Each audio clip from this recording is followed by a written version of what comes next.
నమస్తే, welcome to RTV. Prashanth Varma, Teja Sajja వీళ్ళ కాంబినేషన్లో ఫస్ట్ మూవీ ఏదైతే ఉందో జాంబీ రెడ్డి, ఆ మూవీ సూపర్ హిట్ అయింది. తర్వాత దానికి సీక్వెల్ కూడా వస్తుంది అని చెప్పేసి ముందు నుంచి కూడా ఊహాగానాలు ఉన్నాయి. అయితే అఫీషియల్గా తేజ సజ్జా బర్త్డే సందర్భంగా జాంబీ రెడ్డి 2 టైటిల్ గ్లింప్స్ని రిలీజ్ చేశారు.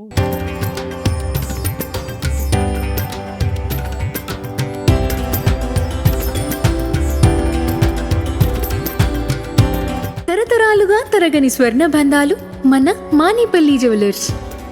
గ్లింప్స్లో వాడినటువంటి బ్యాక్గ్రౌండ్ మ్యూజిక్లో వాడిన సాంగ్ ఏదైతే ఉందో ఆ సాంగ్కి సంబంధించి ఆ సాంగ్ మాది, మా దగ్గర ఎటువంటి పర్మిషన్ తీసుకోకుండా వాళ్ళు ఆ సాంగ్ వాడుకున్నారు, మాకు ఎటువంటి ఇంటిమేషన్ కూడా ఇవ్వలేదు అని చెప్పేసి ఆ ప్రముఖ ఫోక్ సింగర్ తేలు విజయ మాట్లాడుతున్నారు. ఒకసారి వారితో మాట్లాడదాం. మనతో పాటు ఉన్నారు. అమ్మ నమస్తే. నమస్తే అండి. ఆ బ్యాక్గ్రౌండ్లో వాడిన సాంగ్ మీదే అంటున్నారు కదా, ఎప్పుడు చేశారు ఆ సాంగ్ మీరు? అది 2015 సెప్టెంబర్లో తమ్ముడు బొబ్బిలి సురేష్ మ్యూజిక్ డైరెక్టర్ తమ్ముడు పరిచయం. ఒక ప్రోగ్రాంలో కలుసుకున్నాం.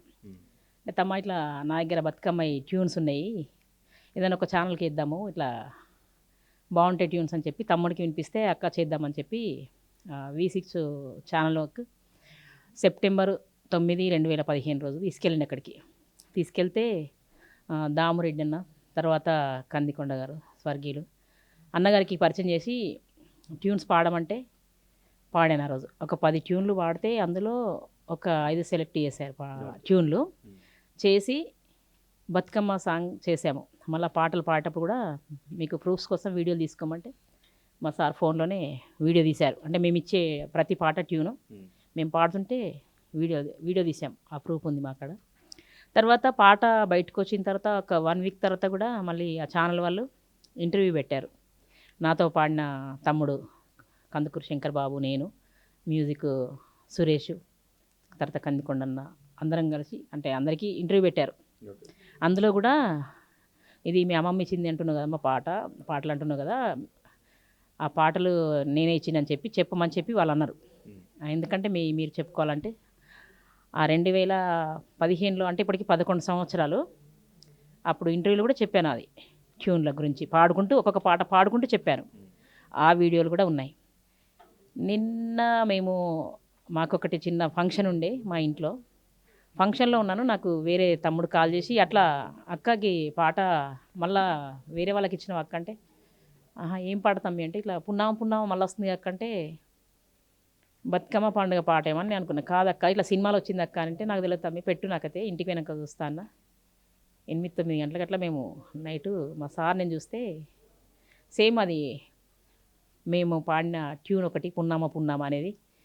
అప్పటి నుంచి ఇప్పటి వరకు 11 సంవత్సరాలు. మళ్ళీ లాస్ట్ ఇయర్ అప్పుడు కందికొండన్న ట్యూన్ ఇస్తే లిరిక్ రాసిండ్రు. అట్లా కాకుండా 15 సంవత్సరాలు నిండి అని చెప్పి లాస్ట్ ఇయర్ మళ్ళీ మా సార్ నేను అనుకొని ఇద్దరం మళ్ళీ చేద్దామని ఒరిజినల్ లిరిక్స్తోని మా అమ్మమ్మ ఇచ్చినవి కొన్ని కొంచెం పాట ఉంటే దానికి మళ్ళీ పూర్తి పాట చేసి లాస్ట్ ఇయర్ మళ్ళీ నాకు యూట్యూబ్ ఛానల్ ఉంది, అందులో ఆ పాట కూడా నేను పాడి పెట్టాను. కానీ నిన్న చూసే వరకు మళ్ళీ అది ఆ సినిమాలో వచ్చింది జాంబిరెడ్డి 2 అంట. మరి పాట ప్రొడ్యూసర్ తీసుకొచ్చిర్రా, ఆ సినిమా ప్రొడ్యూసర్ తీసుకొచ్చిర్రా, డైరెక్టర్ తీసుకొచ్చిర్రా, ఆ సినిమా మ్యూజిక్ డైరెక్టర్ తీసుకొచ్చిర్రా, మరి పాట పాడిన ఆమె తీసుకొచ్చిందా, లిరిక్ అదని చెప్పి వేసిండ్రు. అది మాకు అసలు ఏమో అర్థం కావట్లేదు. ఎందుకంటే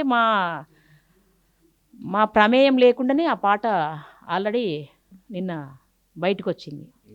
ఒకసారి పాడతారా పాట?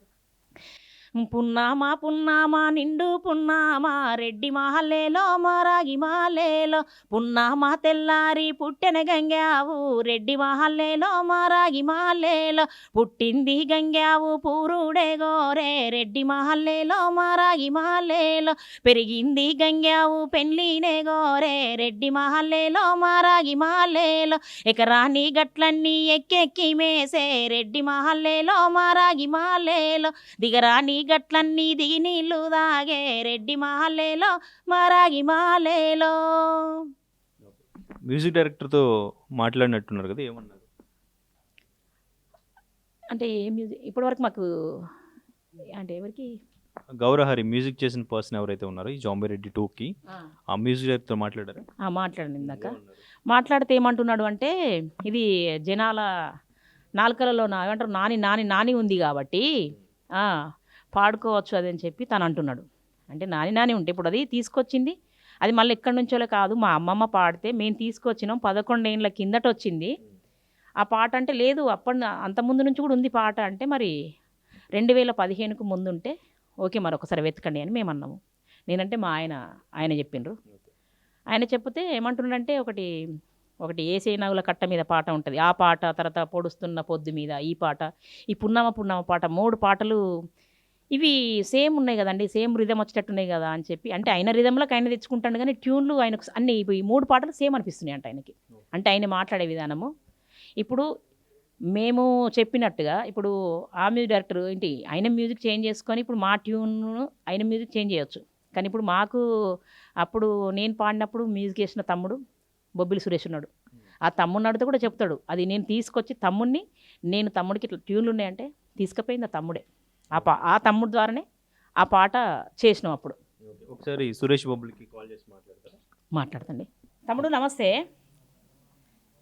తమ్మా తమ్మా, నేను ఇట్లా ఆర్టీవీ దగ్గరికి వచ్చిన, ఇక్కడ వీళ్ళు మాట్లాడుతున్నారు. ఇప్పుడు మనము ఆ రోజు బతుకమ్మ సాంగ్ చేసినాము, అప్పుడు మ్యూజిక్ మీరే కదా చేసింది? అవునవును అక్క, 2015 కదా. అవును తమ్మా. ఇప్పుడు ఆ పాట వేరే సినిమాలో పెట్టిండ్రు. మేము ఆ సినిమా మ్యూజిక్ డైరెక్టర్తో మాట్లాడితే మాకు వేరే ఆమె ఇచ్చింది, ఆమెదే అని చెప్పింది. ఇది జనాలు విని విని ఉన్న పాట కదా అని చెప్పి, పొడుస్తున్న పొద్దు మీద, తర్వాత ఒకటి ఏషనాగుల కట్ట మీద, ఈ పున్నామ ఇవన్నీ ఒకటే రిధం వచ్చేటట్టున్నాయి కదా అంటాడు. అంటే ఆయన రిధంలుగా తెచ్చుకొని ఒకటే రిధం అని చెప్తున్నాడు తమ్మ. ఒకసారి ఇప్పుడు ఈ ట్యూన్లు అయితే అప్పుడు నీకే కదా తమ్మ, నీకు చెప్పి నీ ద్వారానే కదా ఇది మనం బతుకమ్మ పాట చేసింది? అవునవును అక్క, అప్పుడు 2015లో నేను అంతకుముందు V60 చేసినప్పుడు ఆ ఇయర్ లో దామోదర్ రెడ్డి గారు, అంకన్ రావు గారు పాట కావాలి ఒకటి బతుకమ్మ అని అంటే, ఎత్కే ప్రాసెస్ మీకు ఫోన్ చేస్తే మీరే తమ్మ ఇది ఉంది ఒకసారి విను అని అంటే, విని చాలా బాగుంది అక్క, ఈ పాట కావాలి రండి అని పిలిపించుకున్నాను అక్క. అదే అప్పుడు కందికొండ రాసిండ్రు లిరిక్స్, మన కందికొండకే కదా ఇచ్చింది. అవునవును, ట్యూన్ అయినాక కందికొండ అన్నకి ఇస్తే అన్న రాసిండు. అవునవును అక్క, ఈ పాట అయితే మీరు తీసుకొచ్చి ఇచ్చింది అక్క నాకైతే. తమ్ముడు ఒకసారి మాట్లాడవా ఇక్కడ? అన్న ఇప్పుడు ఫోక్ ఇండస్ట్రీ నుంచి ఇటువంటి మంచి మంచి సాంగ్స్ అన్నీ కూడా బయటకు వస్తూ ఉన్నాయి. సో వాటన్నిటిని కూడా ఇప్పుడు ఈ మధ్య కాలంలో మ్యూజిక్ డైరెక్టర్స్ వాళ్ళకి నచ్చినట్టు సినిమాల్లో పెడతా ఉన్నారు. అంటే వీళ్ళ పర్మిషన్ కానీ, వీళ్ళకి ఒక ఇంటిమేషన్ కానీ లేకుండా అలా ఎలా పెడతారు? అంటే యాజ్ ఏ మ్యూజిక్ డైరెక్టర్గా మీరు చెప్పండి, అసలు ఎలా తీసుకుంటారు? అది తీసుకోవడం కరెక్టేనా? అంటే ఎవరైతే దాన్ని సేకరించి తీసుకొని, దాన్ని అంటే మరుగున పడిపోయిన దాన్ని తీసుకొని దాన్ని ప్రజలకు అంటే జనాలకు తీసుకెళ్లాలని అనుకుంటారో, వాళ్ళ దగ్గర నుంచి పర్మిషన్ తీసుకొని, లేకుంటే వాళ్ళతోని పాడిపోయడమా, లేకుంటే వాళ్ళతోని రాయించడమా, వాళ్ళకి ఏదో రకంగా క్రెడిట్ ఇచ్చి వాళ్ళని కొలాబ్ చేసుకొని చేస్తే దాంట్లో తప్పు లేదన్న. ఎందుకంటే మన తెలంగాణ సంస్కృతి నుంచి వచ్చిన పాటలను మెయిన్ స్ట్రీమ్ దాంట్లోకి రావడం ఆనందమే, కానీ ఇన్ఫార్మ్ చేయకుండా చేయడం అనేది కొంచెం బాధాకరం. Okay, right. అంటే ఇప్పుడు ఆ మ్యూజిక్ డైరెక్టర్ అంటే వీళ్ళకి క్రెడిట్ ఇవ్వాలంటారా? వీళ్ళకి అంటే సాంగ్ మాదే అంటున్నారు, సో వీళ్ళకి ఎటువంటి న్యాయం జరగాలి? మ్యూజిక్ డైరెక్టర్గా వీళ్ళకి న్యాయం జరగాలంటే ఏం చేయాలి? నాకు తెలిసి ఆ పాట టెలివిజన్ అక్క తీసుకొచ్చి 2015లో, అంటే ఇప్పుడు ఆల్మోస్ట్ 11 సంవత్సరాలు అవుతుందన్న. అవును, 11 సంవత్సరాల క్రితం ఆ పాట తీసుకొచ్చి మేము చేసి కొలాబరేషన్ లో చేసి అక్క పాడి యాక్టింగ్ చేసి 2015లో V6 అనే ఛానల్ త్రూ రిలీజ్ అయింది ఆ పాట. పెద్ద హిట్. ఇప్పుడు బతుకమ్మ వచ్చినా ఆ పాట అద్భుతంగా అంటే నెంబర్ 1 ట్రెండింగ్ లో ఉంటది బతుకమ్మ వచ్చిన. 11 సంవత్సరాలు అయినా కానీ స్టిల్ ట్రెండింగ్ లో ఉంది ఆ పాట. సో ఆ పాట నాకు తెలిసి అక్క త్రూయే ఆ పాట బయటకు వచ్చింది. అది ఆ పాటని బయటకు తీసుకొచ్చింది అక్కనే కాబట్టి అక్కకు ఖచ్చితంగా న్యాయం జరగాలి. అయితే నాకు కంపోజర్ గౌరీహరన్ గారు తెలుసు, నాకు తెలుసు. ఆయన నాకు నేను అనుకునేది ఏంటి అని అంటే, నాకు తెలిసి ఆయనకు ఇన్ఫర్మేషన్ లేకుండా ఆయన విని ఉన్నారా లేదా నాకు తెలియదు. ఓకే ముందు పాట రిలీజ్ వాళ్ళు చేసుకునే ముందు వినున్నారా లేదా నాకు తెలియదు, కానీ ఇన్ఫర్మేషన్ ఉంటే ఆయన అట్లా చేయడం తప్పే. నాకు తెలిసి ఆయనకి ఇన్ఫర్మేషన్ ఉండదు అనుకుంటున్నా. ఓకే ఎవరైతే వెళ్ళి ఇంకొక అక్క వాళ్ళు ఉన్నారు కదా, ఆ అక్క వాళ్ళు అంటే ఇది ముందే చెప్పున్నా బాగుంది, ఇది రిలీజ్ అయ్యింది, ఇట్లుంది, ఇక్కడ రిలీజ్ అయ్యింది, ఇట్లా ఆల్రెడీ వేరే ప్రైవేట్ ఛానల్లో రిలీజ్ అయ్యి పెద్ద హిట్ అయి ఉంది, సో దీన్ని మరి పెట్టుకోవచ్చా అని ముందే డిస్కషన్ చేసుకుంటే బాగుంది అనిపించింది. ఓకే ఓకే ఆ టెలివిజన్ అక్కకు ఫోన్ చేస్తే అక్క కూడా మంచిది, ఓకే అవునా సరే నేను వస్తా, నేను చేద్దాం అనే అంటది. ఇప్పుడు నేను ఆ రోజు ఒక్క ఫోన్ చేస్తే వచ్చి సరే తమ్మా చేసుకో, మనకు మన పాటలు బయటకు రావడం నా త్రూ రావడం నాకు గర్వం కదా, చేసుకుందాం పడతాం అని చెప్పి ఇచ్చింది. అదొక్క పాట కాదు, రీసెంట్ గా ఏడుపు కాగితం కోసం కూడా పిలిస్తే వచ్చింది అక్క, వచ్చి నాకు కొన్ని పాటలు వినిపించింది, నేను చేసిన ఒక పాట అక్కతో పాడిపించిన. సరే అది మనం పెడతామా పెట్టమా పక్కకు పెడితే అక్కని మనం పిలిచి అడిగి తీసుకోవడం, పర్మిషన్ తీసుకోవడం అనేది అంటే అది బాధ్యత అని నా ఫీలింగ్ అన్న. ఓకే ఓకే రైట్ అన్న, థ్యాంక్ యూ. ఓకే సరే, ఇప్పుడు అంటే మీకు ఎటువంటి న్యాయం కావాలనుకుంటున్నారు? న్యాయం అంటే ఇప్పుడు మాకు అందులో తమ్ముడు చెప్పినట్టు అసలు మాది పేరు ఊరు లేకుండా పోయింది.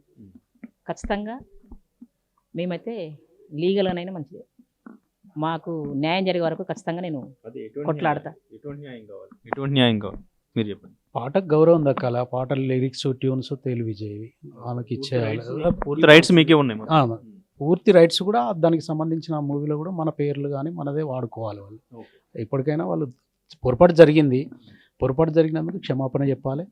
మన పర్మిషన్ లేకుండా చేయడం సరే, ఆమె తీసుకొచ్చింది కావచ్చు, ఆమె తీసుకొచ్చి ఇచ్చింది పాట అని చెప్పేసి ఆయన అంటున్నాడు.